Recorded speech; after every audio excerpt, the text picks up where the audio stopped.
ኢማን ኢማን ኢማን እንደ ዘምዘም ውሃ በረሃው ላይ ፈልቆ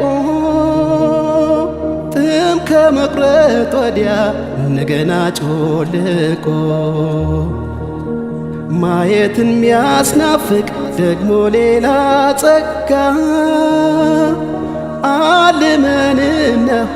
ማልደናል ፍለጋ ዋስ ሆኖ መድረሻ ልክ እንደ ኑህ መርከብ ከአኺር ዘመን ማዕበል ሚታደግ በጥበብ ንቁ ለትውልዱ በቀለም የወዛ ሰው ሚበስልበትን የአላህ ቤት እናብዛ። ኢማን